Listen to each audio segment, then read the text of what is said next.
So problem है हमारे पास ये डेरिवेटिव ऑफ वेक्टर फंक्शन से मुतालिक क्वेश्चन है, find the derivative of the vector function f of t is equal to e to the power of T I unit vector plus sine of T J unit vector plus t cube plus 5t k unit vector.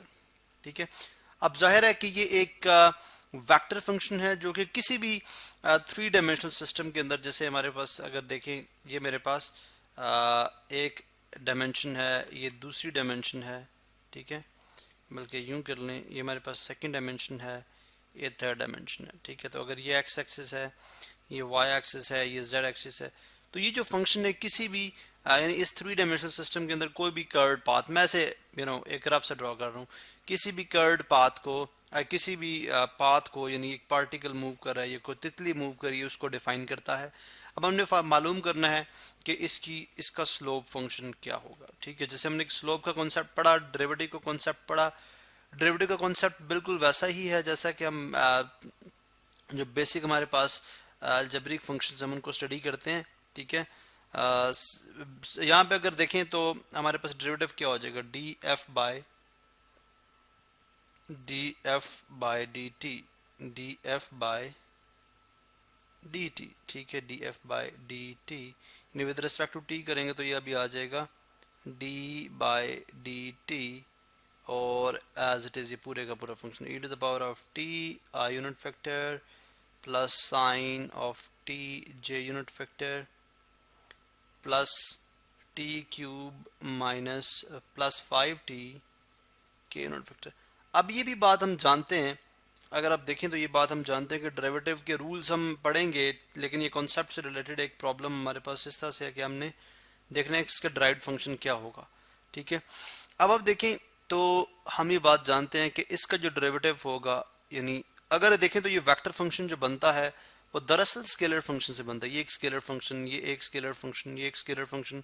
तो derivative क्या कहता है जी कि differentiation जब की जाती है तो उस वेक्टर फंक्शन के तमाम कंपोनेंट्स की डिफरेंशिएशन अलग से की जाएगी, तमाम कंपोनेंट्स की डिफरेंशिएशन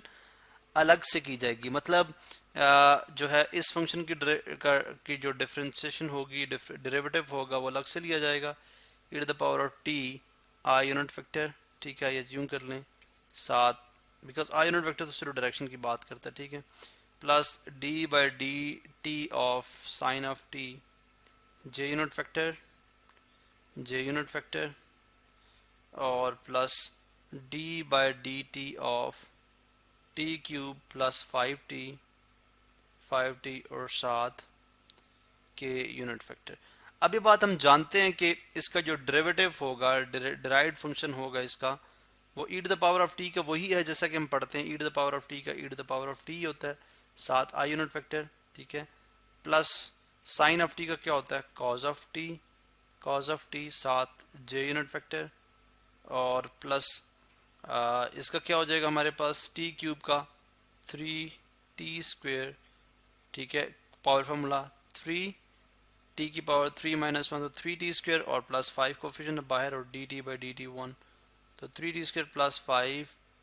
के यूनिट फैक्टर। तो इसका मतलब है कि अगर हम इस गिवन फंक्शन का स्लो फंक्शन की बात करें, इस गिवन फंक्शन के स्लो फंक्शन की बात करें, ठीक है, जो कि हमारे पास वेक्टर फंक्शन है, उसका स्लोप जो फंक्शन आ रहा है हमारे पास वो क्या है, यानी जो डिराइव्ड फंक्शन है, ठीक है, वो हमारे पास क्या आ रहा है, ये आ रहा है। तो ये हमें इस तरह से हम जो है वो डेरिवेटिव ऑफ वेक्टर फंक्शन भी मालूम कर सकते हैं, और आगे हम जाके डेरिवेटिव ऑफ वेक्टर फंक्शन के जो हमारे पास फॉर्मूलाए हैं या उनके जो प्रॉपर्टीज़ हैं उनके बारे में हम स्टडी करेंगे। ठीक है, और देखते हैं कि वो किस तरह से जो है वो एप्लीकेबल हो सकते हैं।